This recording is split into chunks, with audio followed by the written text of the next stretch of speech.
ma'am. Kaya abunuhan po ba doon? Wala na mga abono? Wala po. Ano po ba yung sinasabi niya, ma'am? Ilan yun naman ako? Ilan naman ako? Wala nakalagay eh.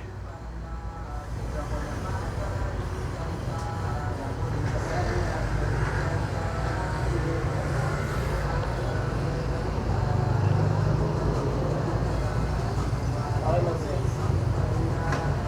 Ma'am, paano pala itong mga nakangyarang post dito? Kasi pag may lalabog tayo, sinisigil lang sa piso. Ito po. Doon lang, sir, ha? Yung ano nila. Ano po? Yung bahid sa ano. Ay, doon na. Sige. Magkano sa inyong manok? 50. 350? Sige. Sige, salamat.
Hello? Hello, sir. Opo, sir. Kasi yun din. Yun din ang sabi nung ano, sir eh. Yun din ang sabi nung pinikapan ko, sir eh. Tapos, pagdating ko dito, ah, pagdating ko dito, sir, tumawag ay, hindi na. Hindi, sir, ang nakausap ko kasi tumawag, sir. Pagdating ko dito, tumawag yung pinikapan ko na wala daw siya sa Iwan. Basta sabi niya, sa sobrang dami daw ng order nila, hindi nila naisip. So, i-Gcash daw, sir, saglit lang. Opo, i-Gcash sa akin. Ang sabi ko, wala yung Gcash ko, hindi ko ma-open. Ngayon, ang sabi ko, hindi ko problema, sir, hindi ko to problema. Hindi, sir, hindi ako nanggugulo. Nagpapaliwanag nga po, sir eh. Hindi. Oo nga po, sir. Ganito, sir. Ang sabi ko sa kanila, sa kausap ko doon, isin pabalik sa inyo. Isin na lang pabalik sa inyo yung pambayad sa akin para singilin ko na lang dito si ma'am. Kasi kung babalik pa ako doon sa pinikapan ko, masyado naman hassle para sa akin, sir. Yun ang sabi ko sa... Ay, sir, hindi ko... Sir, unang-una, sir. Sir, hindi. Ganito. Unang-una, hindi ina-advise nila Lamob yung Gcash payment. Hindi po ina-advise nila Lamob yan, sir. Ang ina-advise lang nila Lamob, yung sa online wallet at saka cash payment. Yun lang po. Hindi, sir. Iba po. Yung sinasabi kong online payment, direkta dito sa Lamob wallet. Yun po yun, sir. Hindi. Uy, sir, grabe naman si sir. Nang istorbo pa pala ako. Nag-order kayo, sir. Uy, nag-order kayo, sir.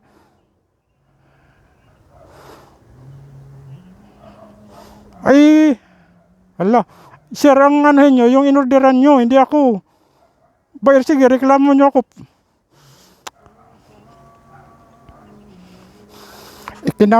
Hindi sir, kinausap ko na nga po. Ang sabi ko, yung sir, wag po kayo magagalit sa akin.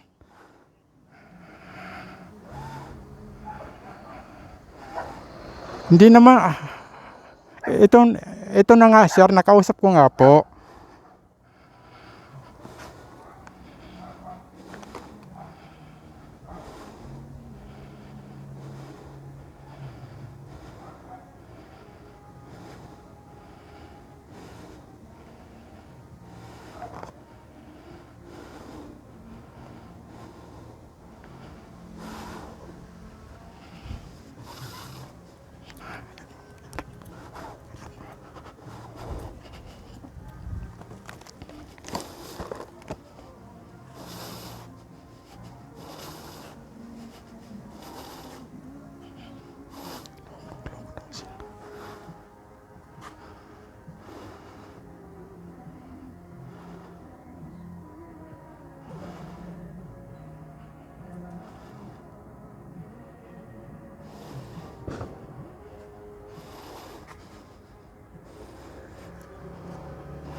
Hello boss.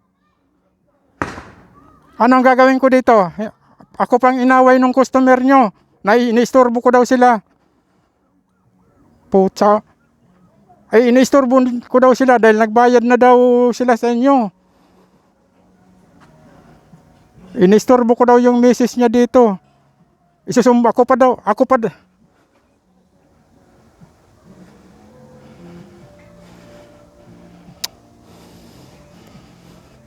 Hello sir. Kayo po ba? Oo sir. Kayo yung sa chicken, di ba? Ano ba? Kayo yung pinikapan ko sa chicken? Oo, sir. Oo. Ano pong nangyari, sir? Ito, ako pa inaaway ng customer ninyo eh. Di ba sabi na lang po, ganun na lang. Di ba sabi nyo kanina until natin? Ay wala, inaway ako eh. Ayaw nila pumayag, inaway nga ako, inistorbo ko pa daw sila eh. Sige. Totoo tayo ko yung boss ko, sir. Wait lang ha. Putsa, abala kayo sa akin, sa totoo lang. Nagtatrabaho lang ako ng matino, ako pa daw isusumbong sa Lalamove. Ano bang ginawa ko sa inyo? Huwag niyo akong subukan ha.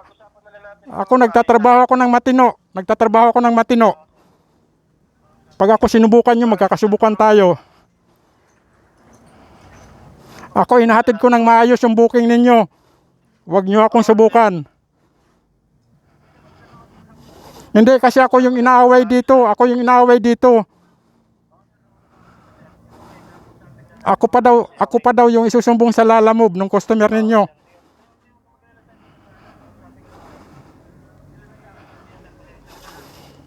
Sige lang, buseng. Sige lang. Kasi pag ako Tatawag ako sa boss ko. Okay, sir. Wait lang po ha. Tatawag ko rin ako.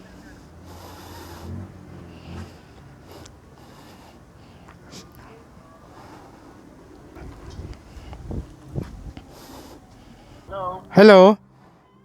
Sir, bali okay na daw. Nakausap na yan ng boss ko yung customer. Okay na po ba, sir? Hindi pa po. Ano pong gagawin ko? Magbigay na daw yung bayad doon. Di ba ang bill natin na sabi mo, ibigay na lang yung cash doon sa customer? Yun na nga po sana ang gusto kong mangyari. Isin nyo pabalik sa kanya yung pambayad sa akin sana. Tapos dito ko na lang singilin. Kaso, tumawag sa akin yung lalaki dito. Inaway ako. Ako pa ngayon yung may... Okay, okay na daw sir, nakausap siya ng boss ko. Ngayon, puntahan mo siguro, tapos ayun, alam naman niya, natibrehan naman na sir eh. Pasensya na sir kasi, ayun, tayo nagkain. Sige, tatry ko singilin dito. Paano, pag hindi pa rin ito nagbayad, Hindi, okay na sir, tinawagan ng boss namin. Nakilala naman nila yan. sige. Kakilala pala nila pero Kanya sir, kakilala yaman na sir, alam mo na lang. Kak- Pasensya na sir. kakilala ba ito ng boss mo? Oo, kilala nila yan. Bakit parang walang tiwala? Kasi ang maliit din sir, kami mali kanina, wala sunod-sunod ng pa-order. Kami nagkamali din sir, wala na ba sila dyan? Kaya humingaw ng expense sa isang pasensya ka na. Kakilala pala ito ng boss mo pero parang walang tiwala sa inyo. Ito hatat Kasi nga, natawag yung ano sir, tama tandaan na daw kasi sir. tao po. Ma'am, okay na daw po. Nakausap na daw yung nung may-ari nito doon. Nakausap na daw yung mister nyo. Ito, nasa telepono pa po. So, anong gagawin ko? Kayo na lang po yung magbibigay sa akin. Ha? Ito ma'am, kausapin nyo po. Saglit lang sir ha, ito. Ito ma'am, kausapin nyo. Hello? Oo.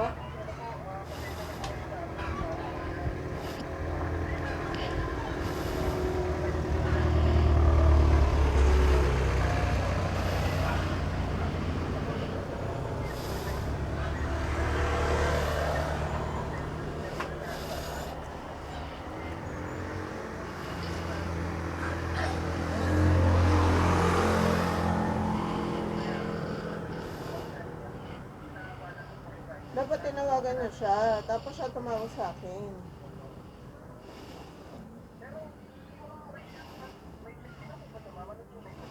Si Aying, Mrs. mo yung Ruel.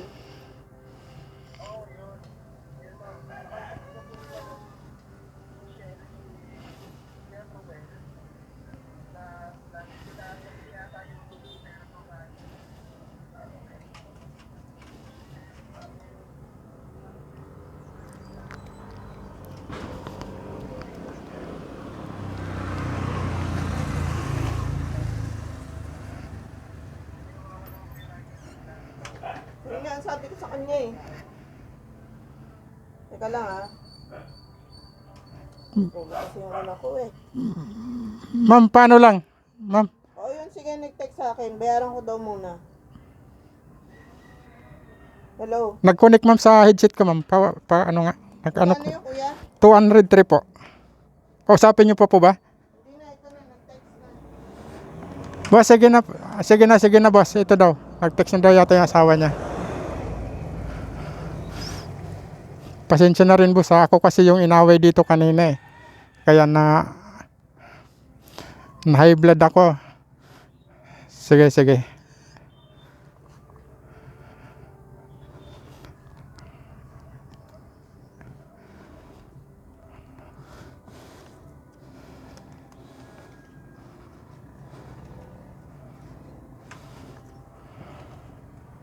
Oo, 203 po. pasensya na sa abala kuya. Pasaway talaga yan eh. Po. Ako pa nga po yung inaway. Doon ako na high blood. Ako yung inaway ni sir. Sige po.